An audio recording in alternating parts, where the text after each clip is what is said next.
70% des personnes âgées prennent leur petit déjeuner sans savoir qu'elles sabotent, chaque matin, leur propre longévité. Et si je te disais que la façon dont tu vis les 10 premières minutes de ta journée peut décider de ton espérance de vie? Ce n'est pas une promesse miracle, ni une théorie à la mode. C'est ce que montrent les modes de vie de milliers de femmes et d'hommes qui ont franchi les 90 ans, en bonne santé, avec leur lucidité intacte. Ce qu'ils font chaque matin n'a rien à voir avec des routines compliquées ou des gadgets coûteux, mais tout à voir avec des gestes simples, constants, souvent oubliés dans nos vies modernes. Alors je te pose cette question. Et toi, comment commences-tu vraiment tes journées? Est-ce que ton réveil te remet debout? Ou est-ce qu'il te réveille à toi-même? Dans cette vidéo, tu vas découvrir les 7 secrets matinaux que partagent ceux qui vivent longtemps, en paix et en pleine possession de leur corps et de leur esprit. Le numéro 4, tu ne l'as probablement jamais entendu. Et il pourrait bien changer ta façon de vieillir. Dis-moi en commentaire quel est ton tout premier geste du matin. Abonne-toi si tu veux que chaque vidéo te rapproche d'une vie plus lucide, plus forte, plus longue.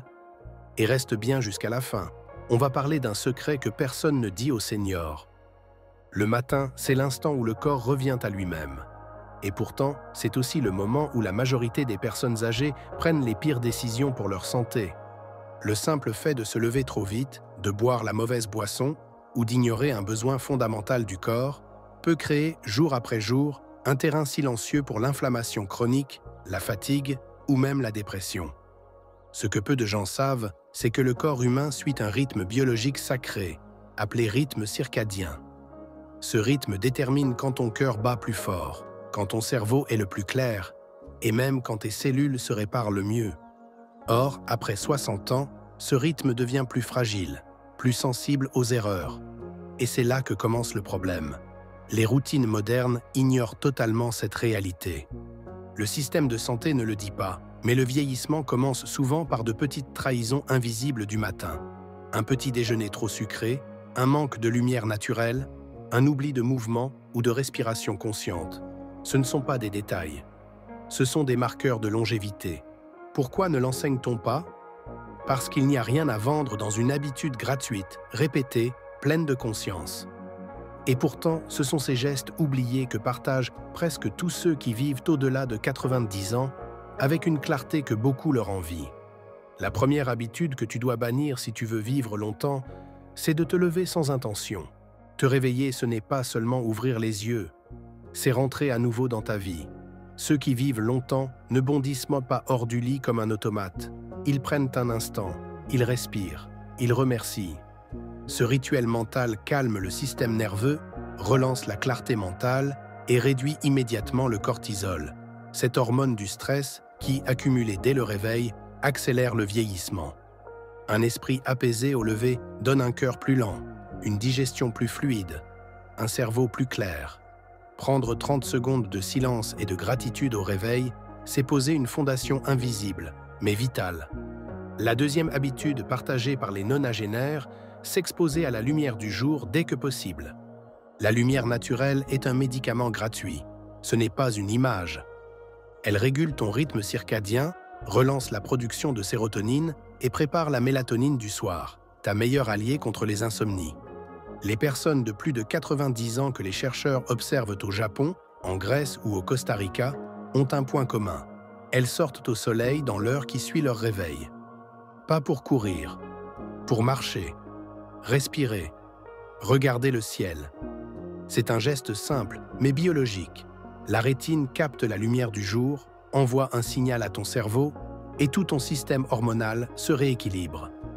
Rester enfermé le matin, c'est comme démarrer un moteur sans huile. Tu vas avancer, oui, mais en t'usant à l'intérieur. La troisième habitude essentielle, boire un verre d'eau tiède et non un café à jeun. Le café est devenu un réflexe pavlovien, mais c'est une erreur métabolique, surtout après 60 ans. Quand tu te réveilles, ton corps est déshydraté. Et ce que demandent tes cellules, ce n'est pas un stimulant, c'est un réveil doux et aqueux. Les personnes qui vivent longtemps ont souvent cette discipline instinctive. Boire un verre d'eau tiède, parfois avec un peu de citron ou de sel naturel, pour réhydrater leurs organes, relancer le foie, réveiller l'intestin. Le café vient ensuite, mais jamais à jeun, car pris sans rien, il brûle la muqueuse gastrique, excite le cortisol et fatigue le cœur. Alors commence par l'eau. C'est l'élixir silencieux de la longévité. La quatrième habitude, et celle-ci va peut-être te surprendre, parler à quelqu'un ou à soi-même dans la première heure du matin. Oui, tu as bien entendu. Parler, sortir un son, une parole, un lien. Les nonagénaires ont souvent une routine verbale. Ils saluent un voisin, racontent un souvenir, prient à voix haute ou parlent à leurs plantes. Peu importe à qui. Ce qui compte, c'est l'émission de la voix. Pourquoi? Parce que parler active des zones du cerveau liées à la mémoire, à la coordination, à la cognition sociale. Chez les seniors, le silence matinal prolongé peut favoriser l'isolement cérébral, une sorte de déconnexion intérieure. Une simple phrase le matin, un mot dit avec conscience, peut rallumer une partie de ton esprit. Ce n'est pas ésotérique, c'est neurologique. La cinquième habitude, que les 90 plus pratiquent instinctivement, faire bouger le corps, même quelques minutes. Pas de sport, pas de performance, mais du mouvement juste après le réveil. Cela peut être une marche, quelques rotations du cou, des étirements doux, une danse lente, un lever de bras avec respiration. Ce geste active le cœur, réveille les fascias, réchauffe les articulations, fait circuler la lymphe, ce liquide qui nettoie ton corps sans que tu ne le sentes. Bouger, c'est empêcher la stagnation. Et c'est surtout envoyer un signal au corps « Je suis vivant, je suis prêt ». Les études sur la longévité montrent que les personnes de plus de 90 ans ont une constance de mouvement, même minime, qui fait toute la différence sur leur équilibre, leur digestion, leur humeur. Un corps figé le matin, c'est un corps qui rouille.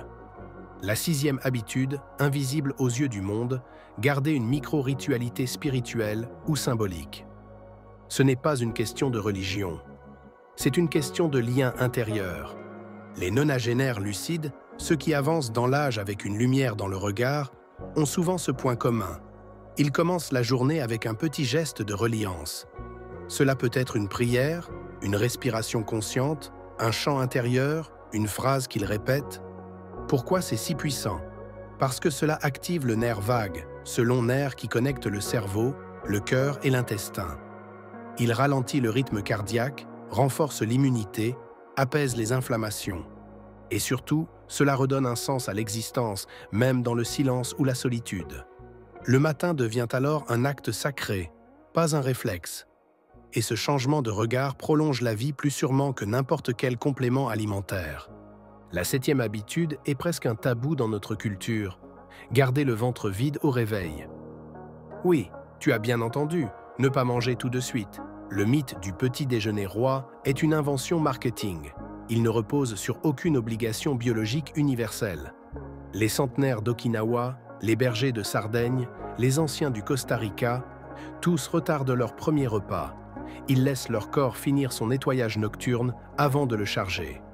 Pourquoi c'est vital? Parce que le jeûne matinal court, même de 2 ou 3 heures après le réveil, favorise l'autophagie, ce mécanisme qui recycle les cellules abîmées. Il donne un répit au foie, équilibre l'insuline, apaise l'inflammation. Le problème n'est pas de manger, c'est de manger trop tôt, trop sucré, trop machinalement. Écoute ton corps, et tu verras que parfois, il ne réclame pas un bol, mais du silence intérieur. Tu remarques quelque chose? Aucune de ces habitudes ne demande de technologie, d'argent ou de performance. Et pourtant, elles sont les piliers invisibles d'une longévité consciente. Ce que la médecine oublie souvent de dire, c'est que vieillir en bonne santé ne dépend pas uniquement de traitements ou de bilans, mais de gestes simples, répétés, alignés avec les rythmes profonds du corps et de l'âme.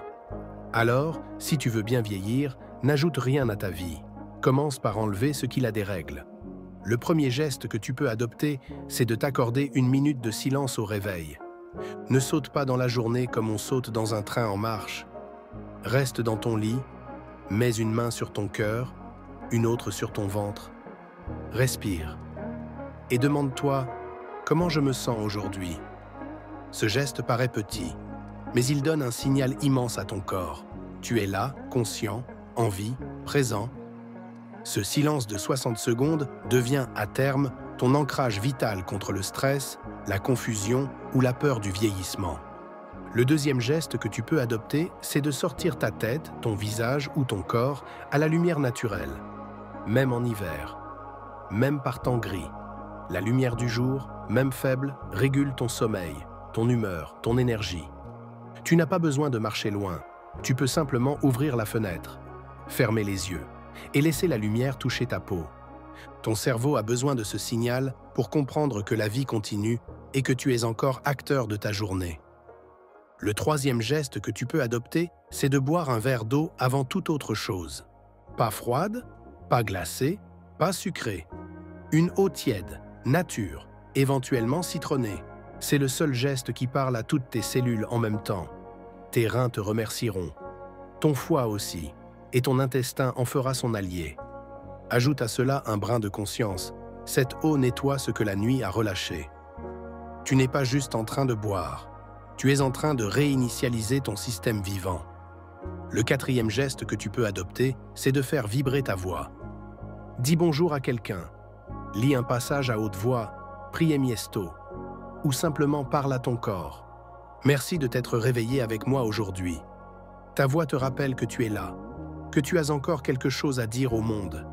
Et ce geste simple renforce, sans que tu le saches, les zones de ton cerveau liées à la mémoire et à l'équilibre émotionnel. Le cinquième geste que tu peux adopter, c'est de bouger, ne serait-ce que 2 minutes. Tourne les chevilles, étire les bras, balance doucement ton corps, marche dans ta maison. Tu n'as pas besoin de suivre une routine imposée. Tu dois juste dire à ton corps « Tu peux encore bouger.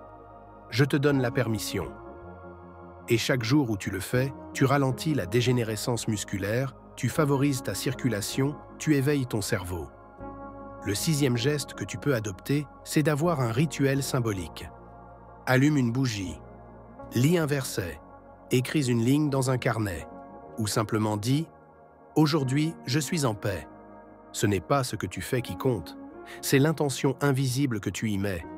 Ce lien discret avec quelque chose de plus grand que toi te protégera bien plus que tu ne l'imagines. Le septième geste que tu peux adopter, c'est de retarder ton premier repas. Tu n'as pas besoin de te forcer. Écoute ton corps. Si tu n'as pas faim, bois une tisane, reste en silence, médite.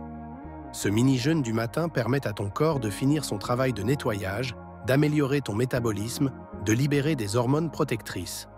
Et surtout, il te donne la sensation d'un vrai choix, d'une vraie autonomie. Tu n'es pas guidé par l'habitude. Tu redeviens l'auteur de ton rythme.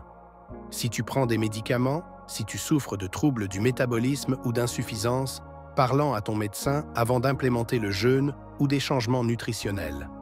Le but ici n'est jamais la performance. Le but est la cohérence. Ton corps ne veut pas que tu sois parfait. Il veut que tu sois à l'écoute. Et si certains jours, tu oublies une habitude ou tu n'en ressens pas la force, alors sois doux avec toi-même. Ce que tu vis est déjà précieux. Voilà, tu connais maintenant les 7 secrets matinaux que partagent ceux qui vivent au-delà de 90 ans, en paix, en lucidité et souvent avec cette lumière dans les yeux que même le temps ne peut éteindre. Aucun de ces gestes n'est spectaculaire.